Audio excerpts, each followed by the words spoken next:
Zombie Apocalypse.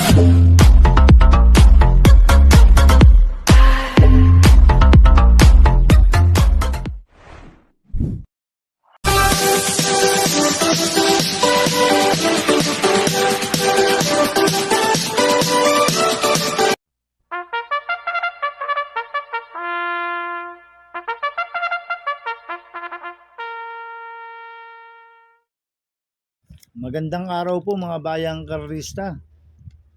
Ngayon po ay araw ng Biyernes, December 26, 2025. Karera po ng Philippine Jockey Club, Padre Garcia, Batangas.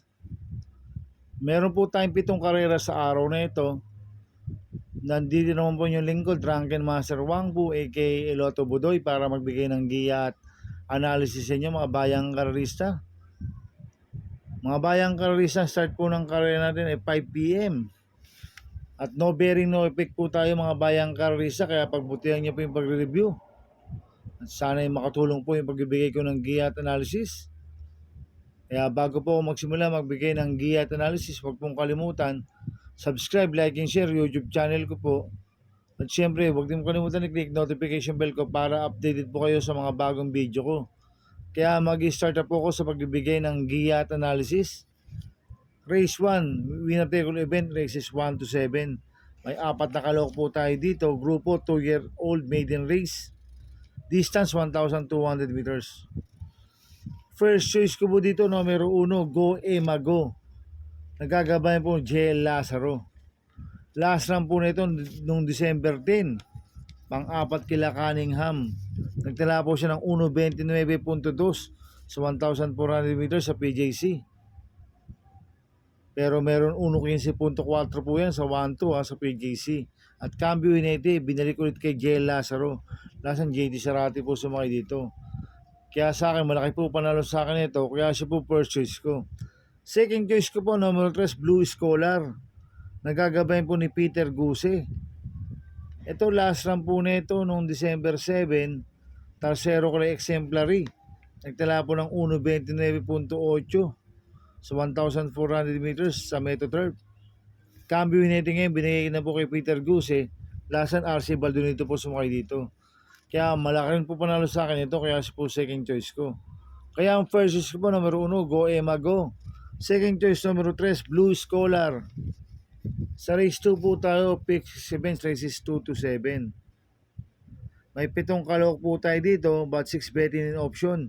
Grupo 3-year and above maiden race, placers, distance 1,200 meters. So solohin ko na po ito, itong opulente number 2 sa to. Obladi Oblada, nagagabay ni JD Pabilik. 2A Imperatus, nagagabay ng Air Villegas, parehas pong imported to.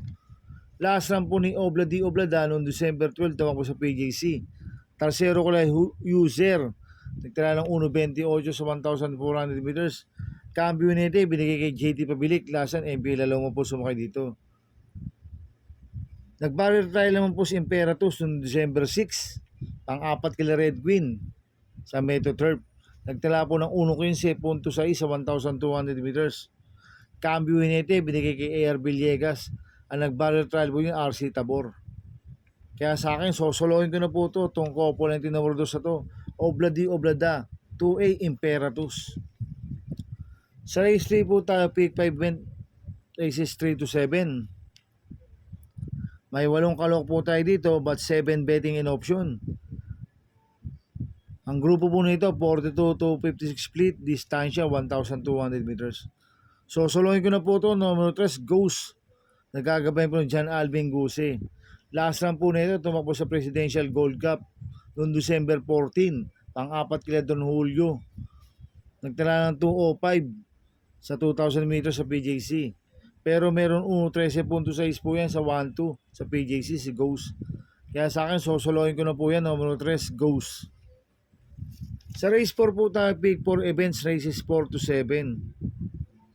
May 7 kalok po tayo dito, but 6 betting option. Grupo 57 to 71 split, distansya 1,400 meters.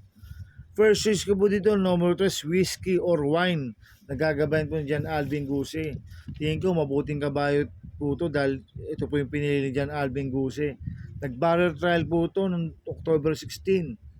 Panglima kila Bea Bell sa PJC, nagtala po ng 1.13.6 sa 1-2. Ang nag-barrel trial po dyan, RB Poblacion. Ngayon ang papatong, John Alvin Guse. Kaya malaki po panalo sa akin ito, kaya siya po first choice ko. Second choice ko po, numero 7, ay Jojo, nagagabang John Paul Guse. Ito, veterano na po sa laban to, sa A. Jojo. Last run po nito, noong November 9, pang-anim kila Shiver Miping. Nagtala po ng 1.26 sa 1,400 meters sa Metro Turf. Ngayon, cambio hinete, binigay John Paul Guse, lasan John Alvin Guse po sumukay dito. Kaya sa akin, malaki rin po panalo sa akin ito, kaya siya po second choice ko. Maglalagay po ko ng third choice sa Pandiado, numero 4, Solidaria. Nagagabay po ni R.D. Raquel Jr. Ito, nag-barrel trial po siya, si Solidaria, noong December 19, nanalo yan. Nagtala po ng 1.13.4 sa 1,200 meters. Ang nag-barrel trial po niyan, si MP Laloma, ngayon ang papatong R.D. Raquel Jr. Kaya sa akin, siya po yung third choice ko na Pandiado. Kaya ang first choice po, numero 3, whiskey or wine. Second choice, numero 7, A. Jojo. Third choice sa Pandiado, numero 4, Solidaria. Sa race 5 po tayo, may 7 kalok po tayo dito. Grupo 17 to 41 split, distansya 1,400 meters. First choice ko po dito yung galing sa panalo, numero 1, Levitating. Nagagabay po John Paul Guse. Nanalo po ng December 12 yan sa PJC. Nagtala ng 1.19.8 sa 1,300 meters. Ang tinalo niya si Doña Chichay. Kaya sa akin, malaki po panalo sa akin ito, kaya siya po first choice ko. Second choice ko po, numero 7, Ligeron. Nagagabay po ni AR Villegas. Nanalo rin po last run niya noong December 13. Nagtala po siya ng 1.27.6 sa 1,400 meters. Ang tinalo niya sila Marengo, si Ligeron. Kaya sa akin, may panalo po sa akin to. Kaya siya po second choice ko. Kaya ang first choice po, numero 1, Levitating. Second choice, numero 7, Ligeron. Sa race 6 po tayo sa penultimate race. May 7 kalok po tayo dito. Grupo 17 to 41 split. Distansya 1,400 meters. First choice ko po dito, numero 2, Instant Notice. Nagagabay po ni Peter Guse. Ito, bagong baba po ng rating base system to. Galing po sa 42 to 50 split po to, mga bayang karista. Last lang po nito, December 12, pang-5 kila Gintong Hari. Nagtala po ng 1.19.6 sa 1,300 meters, si Instant Notice. Kaya malaki po panalo sa akin ito, kaya siya po first choice ko. Second choice ko po, numero 6, Marengo. Nagagabay po ni Jomer Storge. Last run po ni Marengo noong December 18, Tarsero ko lang Galloping Goose. Nagtala po siya ng 1.13.4 sa 1,200 meters. Kamay po ni Jomer Storge yan, si Marengo. At merong 1.28.2 sa 1,400 meters yan. Tingin ko siya po magdadala ng unahan dito, si Marengo, at magaling po sa gabi yan. Kaya malaki rin po panalo sa akin ito, kaya siya po second choice ko. Kaya ang first choice po, numero 2, Instant Notice. Second choice, numero 6, Marengo.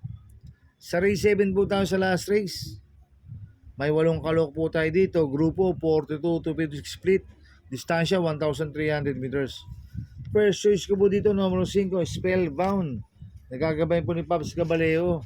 Last lang po nito, December 12, pang-7 ko Elizabeth Joy. Nagtala po ng 1.19.8 sa 1,300 meters. Pero meron pong 1.12.8 po yan sa 1-2, si Spellbound.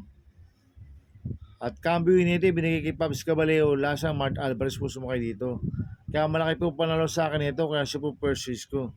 Second choice ko po, numero 4, Domsat 7. Nagagabayan po ni Apprentice Jockey, RC Simasio. Last lang po nito, December 12, segundo kay Gintong Hari. Nagtala po ng 1.18 media sa 1,300 meters sa PJC. Kaya malaki po panalo sa akin ito, kaya siya po second choice ko. Maglalagay po ko ng third choice, numero 3, Freedom Lover. Nagagabayan po ng John Alvin Guse. Nanalo po last run niya noong December 14. Nagtala ng 1.26.6 sa 1,400 meters sa PJC. Same rider, John Alvin Guse. Kaya sa akin, may panalo po sa akin to, kaya siya po third choice ko. Kaya ang first choice po, numero 5, Spellbound. Second choice, numero 4, Domsat 7. Third choice, numero 3, Freedom Lover. Good luck and happy racing, mga bayang karista. Inulit ko ito, gabay ko lang at analysis ko, pero pagdating sa tayan, kayo pa din na masusunod. Sana ay swertihin tayo at magsitama. Kaya good luck po sa ating lahat mga bayang karista. Kaya mga bayang karista, shoutout muna ako. Happy racing po sa mga boss ko. Kay Boss Toto de la Cruz, kay Boss Manuel Chua, kay Boss Raul Santos, kay Boss Manny Caplis, kay Boss Godo Predo, kay Ninong Rigor Costada. Happy racing po. Sana ay swertihin tayo at magsitama. At happy racing din po sa mga taga Barcadano TV. At happy racing din po sa mga taga Double Rock OTV. At happy racing din po sa mga kagrupo ko sa Ping Ping Boys. Ang founder po niya si Bro Gary Cono. At syempre si Chairman Makachua ng Ping Ping. Happy racing. Kaya mga bayang karisa, please subscribe my YouTube channel at Tubudoy 2.0. At sana lagi yung panoorin ads ko, huwag niyo skip. Kaya maraming salamat po sa inyo and God bless.